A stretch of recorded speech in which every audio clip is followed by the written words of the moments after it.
Welcome back. Let's continue our look at IPID's independence that is clearly under threat. In the studio with me, of course, is the Helen Suzman Foundation's Francis Antonio, as well as the General Manager of the Public Servants Association, Mr. Ruben Maleka. Gentlemen, before we go any further, I said before the break we are going to play in a clip from Police Minister Bheki Cele, who of course appoints the head of the the IPID, and he of course told us that NSIT is not going to in fact be disbanded. It is going to be provincialized. My team is getting the clip up. I'm going to wait until they tell me that it's ready, but let me go to a letter that I have here. And Mr. Maleka, I want you to address this letter. This letter is from one of the NSIT members who's affected by the decision to close this unit down, and it says on the 4th of November 2020, the NSIT members were called to a meeting on the 7th floor on the boardroom of IPID. During that meeting, the executive director informed us that she took a decision to disband NSIT and that members will be placed at provinces of their choice. We were further informed that from the 1st of December, members should report to their respective selected provinces. We were afforded an opportunity to consult and revert back to the acting director by Friday. And then it says on the Friday, the said member, Mr. Ngubeni, had a one-on-one consultation, and he said it was indicated to him that he wanted to be placed in Limpopo because he hails from that province. The long and short of it, to stop, to paraphrase what is in the letter, is that he was told that Limpopo is not among the provinces that he has an option to go back to. He then said he requested an opportunity to consult further before choosing among the 4 provinces identified by the employer, which is Gauteng, KZN, Eastern Cape and the Western Cape. And then he says in his letter, I was further made aware of the provision that the IPID management has a prerogative to decide on the placement of employees based on the need to improve service delivery. Now, we are going to be playing that tape, I'm just waiting for it to be ready, of the police minister denying that this unit is being shut down. Here I'm sitting with a letter in my hand of a member who says that he is trying to follow the instructions that he was given to reintegrate into the Limpopo province. He can't do so because there's no such formation. Mr. Maleka, what are you going to do about this letter and this case? Yes, indeed. We have met on Thursday, as I said, with the executive director and the managers, and we agreed that they must stop all processes, including the relocation and further consultation. And we actually emphasized that they must stop speaking to members individually, because we know that individual consultation is just a mere intimidation of members to agree to a process that ordinarily they would not agree to. So we have agreed that on Thursday, up until the coming week, the whole next week, they must engage with us as the organization, which is majority in IPID, that we must agree on the process. And first of all, the first thing that we want the reason of saying why NSIT must be. And with all that has been hidden away from us, it shows that there's an ulterior motive. And we warned them that if that is there is any ulterior motive to disband NSIT, we are ready to combat. We are going to go to court. We are going to interdict the process of disbanding of NSIT, because there is no way that you can allow an institution to just collapse and and remove its powers because simply that they are afraid and they want to protect certain individuals. Because we can see here is definitely a way of saying this NSIT is too efficient and is biting them. No, okay, I see you nodding your head there, Francis. Yes, I have to agree. One of the tragedies for us at this point, and it is a tragedy, you spoke earlier also in your interview with Lawson about the Stalingrad strategy. Every institution is being pulled to pieces here. And delay. How long have we been involved with the IPID litigation? 4 years. And this is madness. And here, if I must just point out something, you had spoken about the police minister who appoints the executive director. He's not supposed to. It's unlawful. That's what we took the matter to court 2 years ago, saying you have no right to remove somebody or to appoint them. And that's what we will do in the court. It'll be a full frontal challenge, also to Parliament, to saying you've not done your work. You have to do your work. Why are you not doing your work? Why do you produce one portfolio committee to mess things up and then confirm that with the next portfolio committee? Absolutely. Now, one of the things that fascinates me about the unit's work is the fact that they are also teaming up with the investigative directorate that has been set up by Advocate Hermione Cronje. Yes. And of course, this is part of President Cyril Ramaphosa's initiatives to fast-track corruption, fighting corruption, particularly in the criminal, justice system. And we've seen the progress that has been made on exposing what's going on at ESCOM, at SAA, in front of the Zondo Commission of Inquiry. But we've really lagged behind, gentlemen, on what has been happening in our security agencies. And that is, of course, a very critical weakness of this process.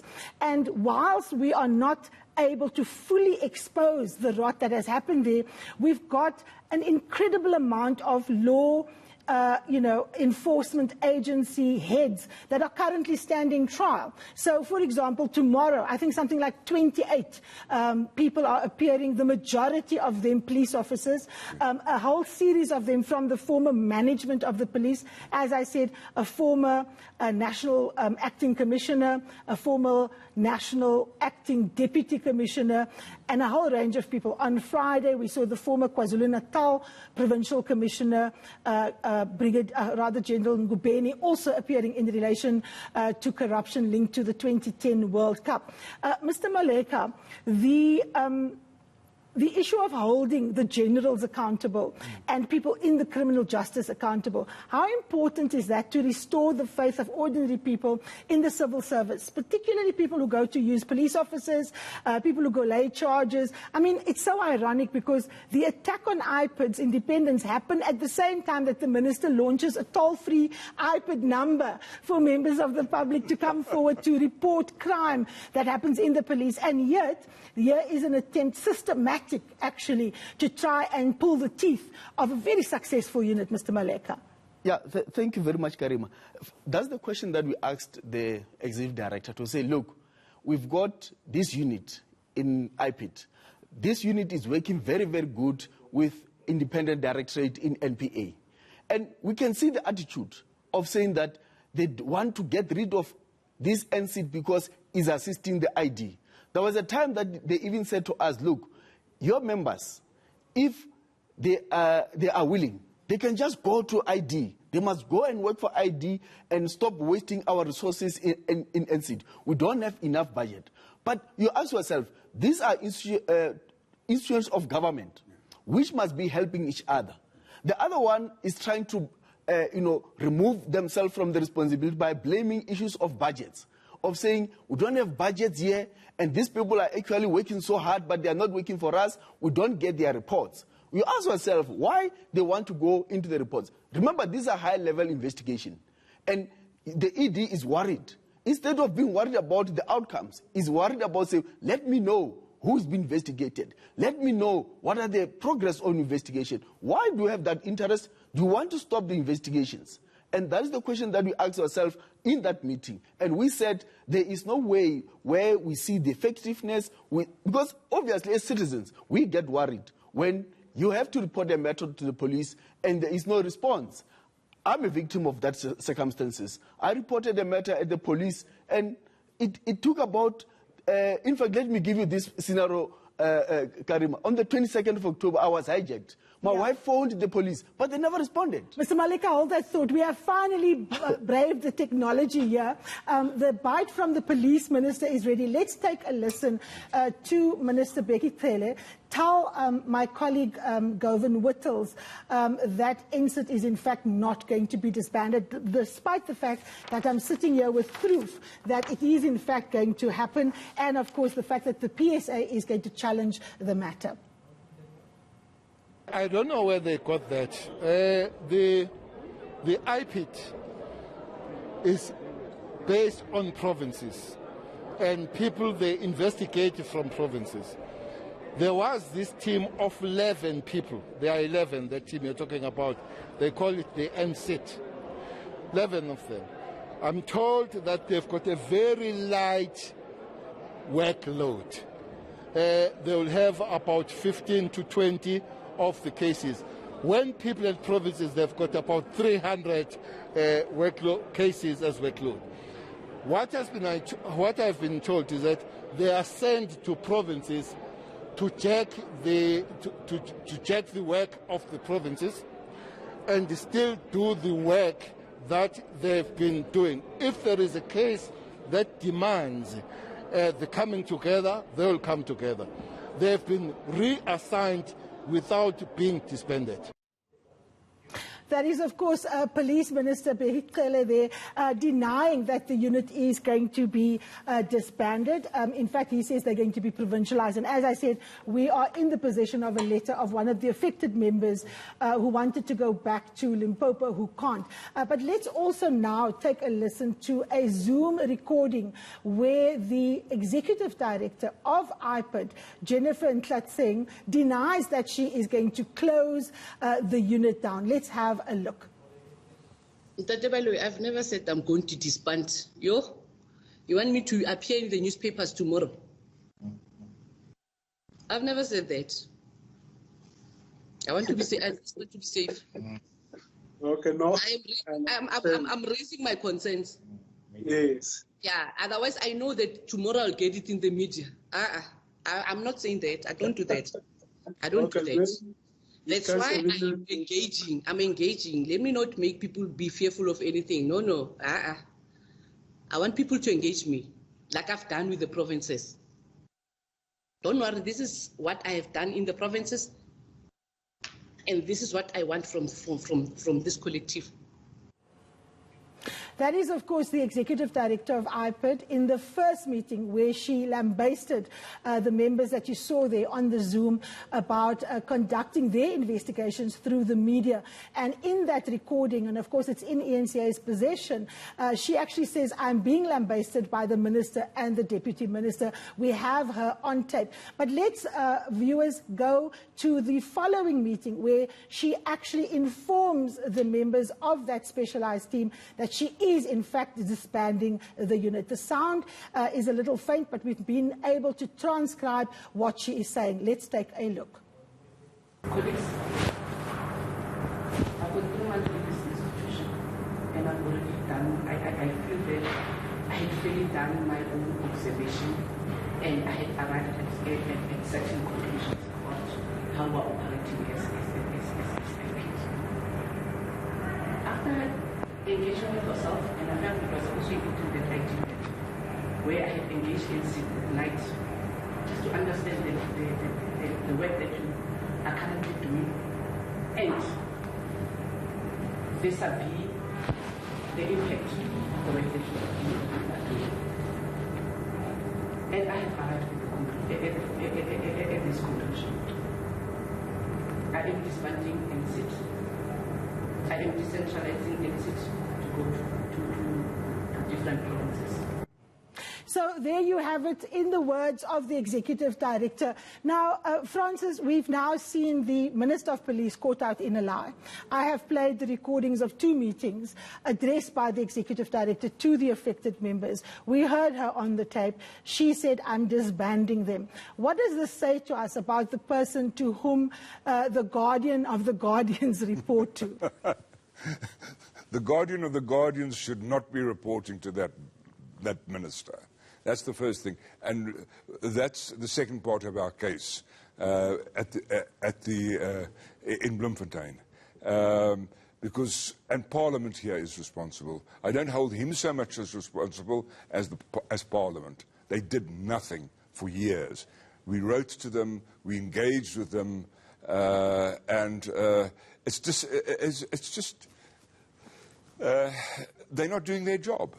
You know, Francis, I did this story on NSIT's closure for the Financial Mail as well, and I sent requests for responses to the Executive Director. She completely ignored me, and to the Minister of Police. And I'm going to read the Minister's spokesperson, Leranzo Temba's response to my questions. And she was saying, the Minister has been briefed by the Executive Director of IPID to say that ENSIT is not closing down. Rather, the 11 investigators have been scheduled, or rather seconded to the provinces to assist with the backlog in dealing with the cases. The Minister is satisfied with those developments.